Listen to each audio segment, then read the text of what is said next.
Hello, welcome to today's edition of the Daf, Daf 27 of Arakhin, and let's say them. But here, with regard to their opinion that even if the sun consecrated the field before it's God, that's considered an ancestral field, this is because they found another allusion in the verse interpreted as follows. If the verse meant to indicate only the halacha that Rabbi Meir derived from it, then the message will write, only if you consecrate to the Lord a field that he has bought, which is not an ancestral field, or which is not an ancestral field, what is the meaning of the word extra word of?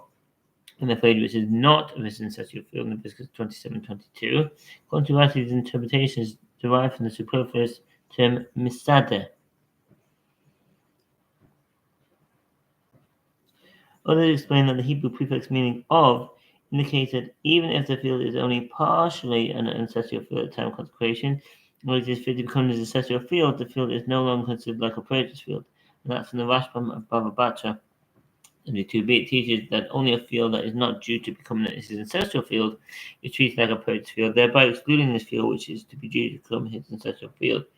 The mission teaches that the priests and the Levites may always consecrate the ancestral fields and may always redeem the ancestral fields, both before the Jubilee year and after the Jubilee year. The Gemara asks, granted that the Mishnah statement that they may always redeem the ancestral field is necessary in order to exclude them from the halacha that applies to the ancestral field of an Israelite, which may be redeemed only until the Jubilee, and if not redeemed by then, is given to the priest. In contrast, the Mishnah teaches us that priests and Levites may always redeem their field. With regard to the statement that they may always consecrate their fields, why does the Mishnah specifically mention priests and Levites?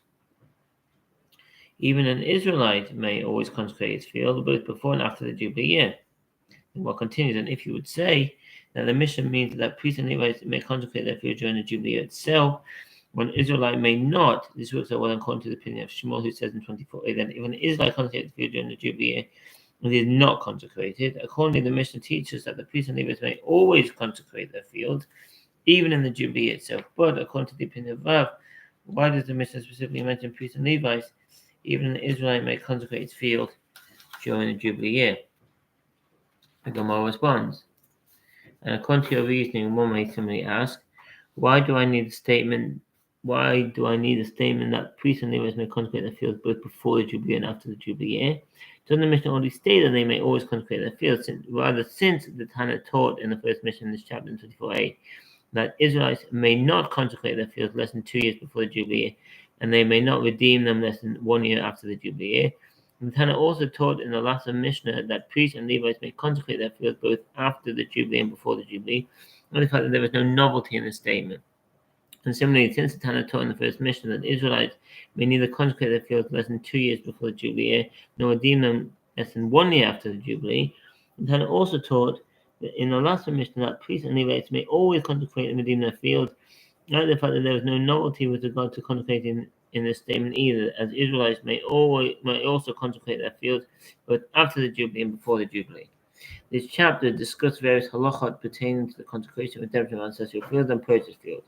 It was concluded that an ancestral field cannot be consecrated during the Jubilee year. Accordingly, the halacha that an ancestral field is redeemed according to the valuation of 50 salah per beit core applies in a case where the field is consecrated at the beginning of the year following the Jubilee year and is redeemed within the same year. If the field is redeemed in a subsequent year, the redemption price is determined according to the number of years remaining until the Jubilee year, in accordance with the calculation of 1 seller and 1 pundayon per year per beit core. Such calculations are made only when the field is redeemed more than 1 year before the Jubilee year.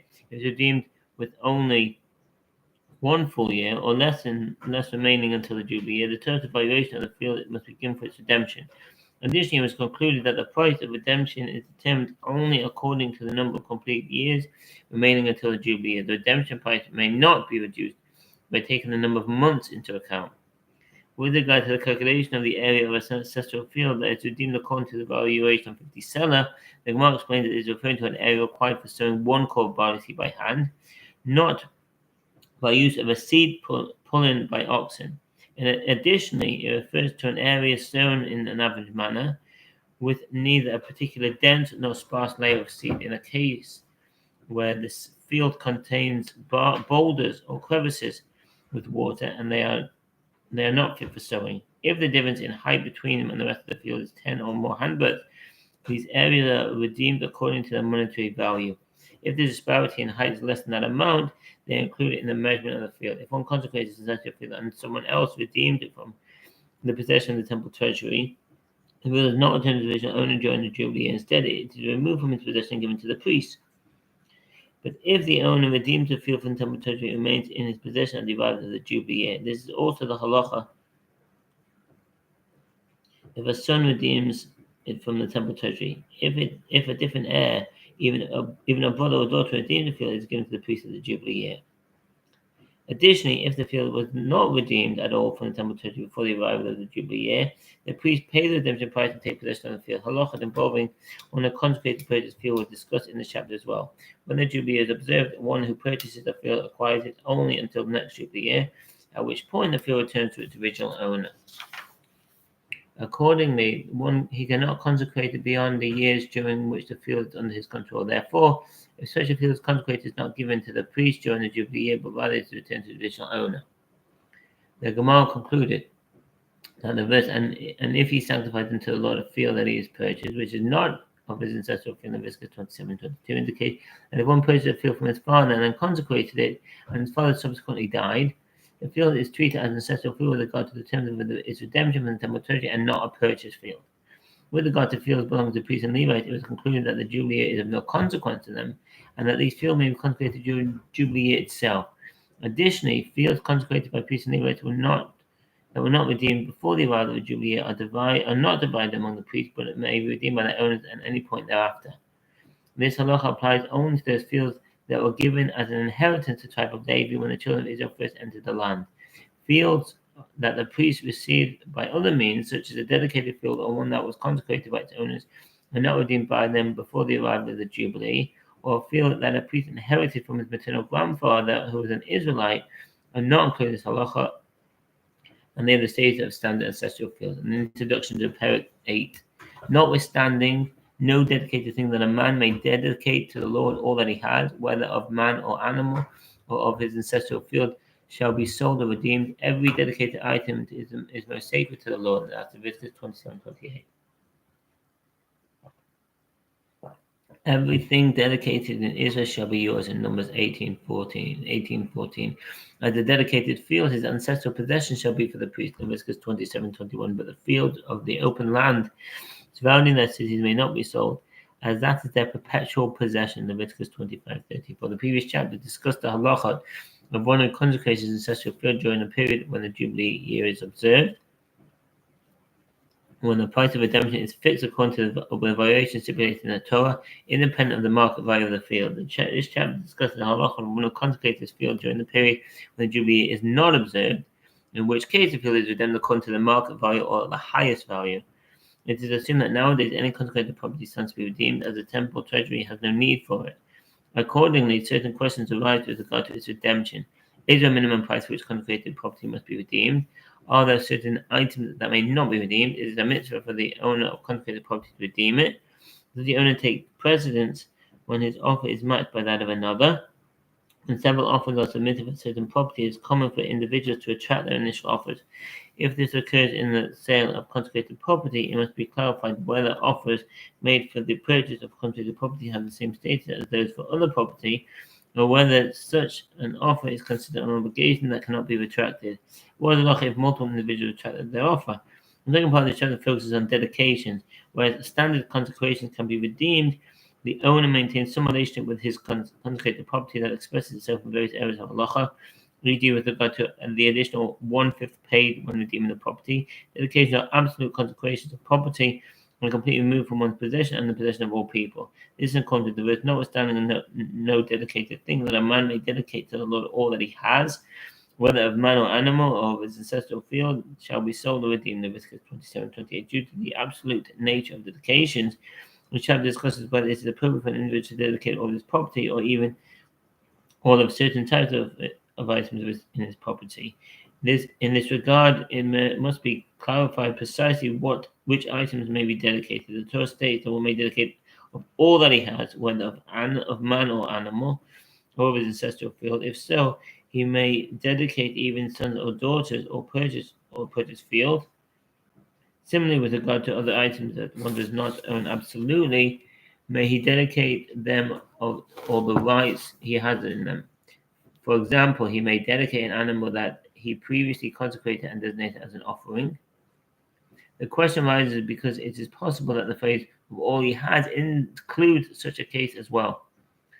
On a similar note, what is the status of an item one consecrates with a certain type of sanctity if it was already consecrated with a different type of sanctity? The Torah indicates there are two types of dedications. Dedication to God, i.e. the temple treasury for temple maintenance, and dedication to the priest. We shall discuss the various aspects of these two categories. What are halachic differences between them? What is the status of unspecified dedications? Do such dedications belong to the priest of the temple treasury? When one dedicates property to the priest, which priest receives the property may be given to any priest of one's choice, or must it be given to all the priests? Furthermore, what is the status of dedicated property when a priest receives and subsequently dedicated himself? Is this dedication effective, given that all such dedications are ultimately given to the priest? The status of Levites with regard to dedications is addressed here as well. May they dedicate their property in light of the fact that it's prohibited for them to sell it? Furthermore, is there a distinction in this regard between land and movable property? These questions are addressed in the latter half of the chapter.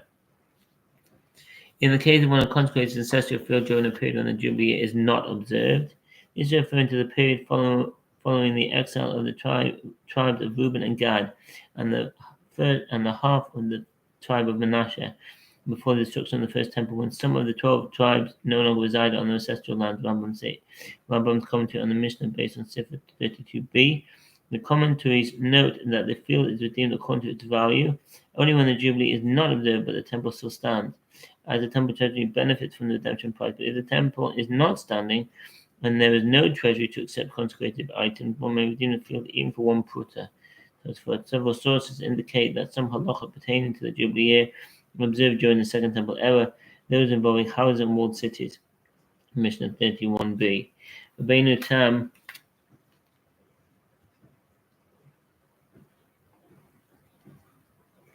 Rabbeinu Tam therefore maintains that the Jubilee applied by Torah law during the Second Temple era. See Tosfos on 31b to get in 36a.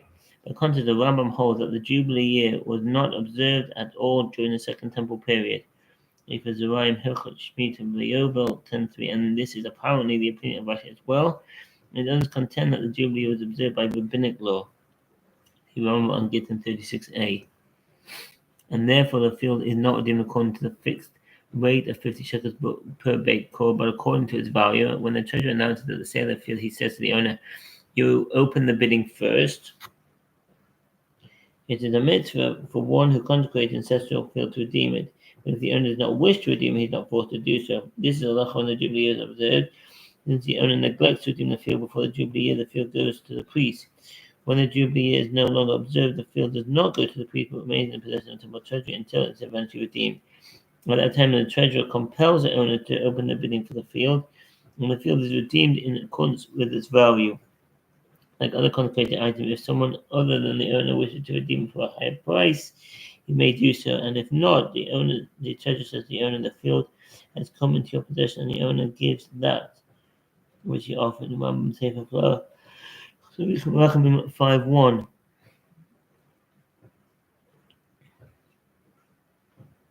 How much you offer for its redemption? This method is advantageous for the temple treasury, as the owner gives an additional payment of 1/5. By Torah, the owner adds 1/5 of the value only when he consecrates the ancestral field, but if he consecrates a purchased field, he does not do so. See 14a. The additional 1/5 is an amount that, when added to the principal, will be 1/5 of the total sum. The commentators explain that the owner is required to add 1/5 because it is natural for one to seek to increase his wealth and protect his own assets. Consequently, even one who is righteous enough to consecrate his property might try to redeem it for less than its worth, in which case the property would nevertheless be redeemed. To prevent this, the Torah therefore states that if the owner wishes to redeem the property, he must add to the redemption price, and that's from the Roman Sefer Kabbalah Hilchot Truma 4.13. How much do you offer for its redemption? This method is advantageous for of the value of the field, and every other person does not give an additional 1/5 payment. There was an incident involving one who consecrated the field due to its inferior quality. The treasurer said to him, "You open the bidding first." He said, "It is hereby mine for an Issa." An Issa is a copper coin worth 1/24 of a silver dinar. Each Issa is worth 8 perutot. An Issa is sometimes used in the Gemara for comparison based on physical size. Since there are certain differences between an Issa coins due to their size, weight, or value, Gemara sometimes specifies it as referring to the Italian Issa rather than the comparable Greek coin.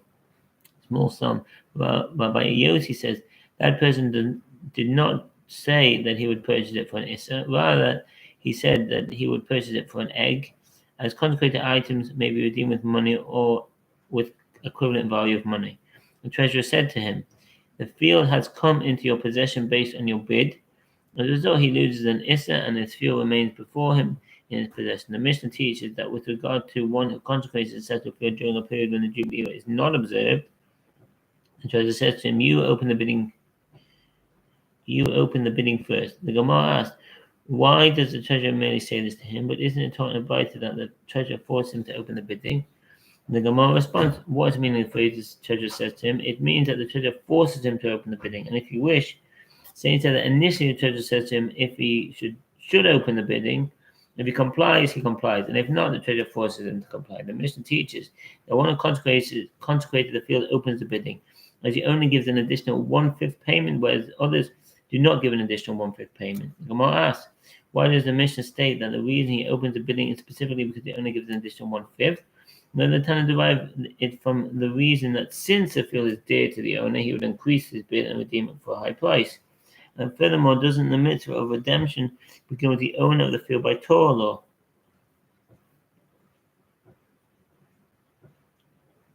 A Mishnah in Tractate Baruch 13 explains that the source of this halacha is the verse that states with regard to the redemption of a non-kosher animal. Or if it is not redeemed, then it shall be sold according to evaluation of the 27, i.e., if the animal is not redeemed by its owner, then it should be sold to any person. The Gemara answers, the Tana states one reason, and there is another 2 reasons. One reason that is that since it is dear to him, he would increase his bid and redeem it for a higher price. Another reason is that the mitzvah of redemption begins with the owner. And another reason is that the owner gives an additional 1/5 payment and every other person does not give an additional 1/5 payment. The Mishnah teaches. There was an incident involving one who consecrated his field, which is causing a loss due to its low quality. The treasurer said to him, You open the bidding first. He said, It is hereby mine for an Issa.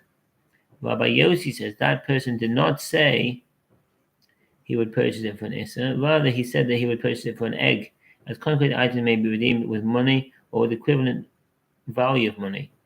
The Gemara suggests, let us say that they disagree about this, that Rabbi Yossi holds that the equivalent value of money is the same as money. Consecrated items may be redeemed with money or with any movable property that has a market value, even bran. And the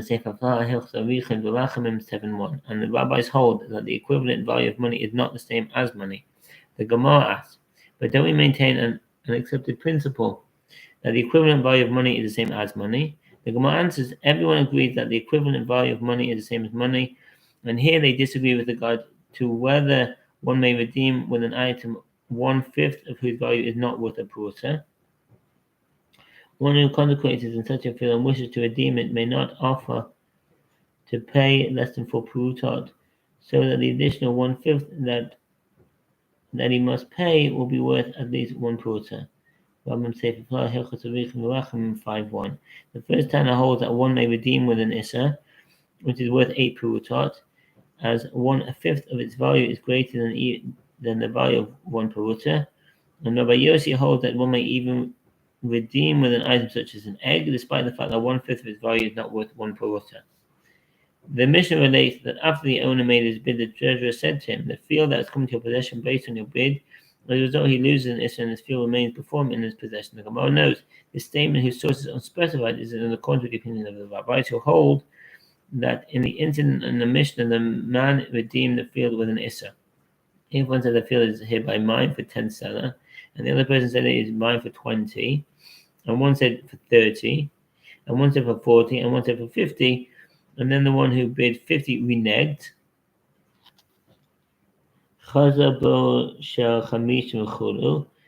When a consecrated item is redeemed from the temple treasury, whether it is land, movable property, an auction is held in the presence of all who came to redeem it. In the case where one person said the property is mine for 10 cents, and another said I would redeem it for 20, and another for 30, and another for 40, and another for 50, if one offered 50 reneged on his offer, the treasurer repossesses 10 cents from his property, and the consecrated property is given to the one who offered 40. This ensures that the temple treasury received 50 seller, 10 from the one who initially offered 50, and 40 from the one who offered 40. If the one who offered 40 subsequently reneged, the treasury repossesses 10 seller from his property, and the consecrated property is given to the one who offered 30, and so on until the first one offered 10. If he too reneges, the sale of the consecrated property is proclaimed for a second time, and it is sold. If it is deemed for less than 10 seller, the treasurer collects the remainder from the property of the one who bid 10 to complete the sum of 10 seller. And so the Rambam says, 8.3. Over the treasurer repossesses his property up to 10 seller. An alternative version of the text reads simply: the treasurer repossesses 10 seller from his property. In says Rashi, either way, the treasurer repossesses the property from the one who reneged on his offer, because a verbal declaration to donate to the temple is equivalent to performing an act of acquisition with an ordinary person. In the temple treasury was therefore only entitled to whatever he paid for the field. It was redeemed by the one who bid 40. This ensures that the temple treasury does not lose. If the one who bid 40 subsequently reneged on his offer, the treasury possessed from his property up to 10 cents, and the field redeemed by the one who bid 30. If the one who bid 30 subsequently reneged on his offer, the treasurer repossessed from the property up to 10 cents, and the field is redeemed by the one who bid 20. If the one who bid 20 reneged on his offer, the treasurer repossesses from his property up to 10 cents, and is redeemed by the one who bid 10. If the one who bid 10 reneged on his offer, the treasurer sells the field at its value and collects the remainder from the property of the one who bid 10 to complete the sum of 10 seller. If the owner says that he will pay 10 seller and another person says he will pay 20 seller, the offer of the owner takes precedence. The owner takes precedence for the redemption of the consecrated property, as he must add 1/5 to its offer, which leads to a higher gain for the temple treasury. If one offers to pay the principal granted greater than the principal offered by the owner is forced to redeem the field for the price that the other person offered, redeeming himself, so that the temple treasury will not lose the additional 1/5 must be given to the owner. The additional 1/5 is calculated on the basis principle that he offered, not the principle that he must pay. Romans 8.5. Due to the fact that he adds 1/5, the owner says that he will pay 20 seller, and the other person said the field is hereby mine for the payment of 21 seller. So that was the end of that. I just finished A. And wish you a good day, and peace and Israel. Take care.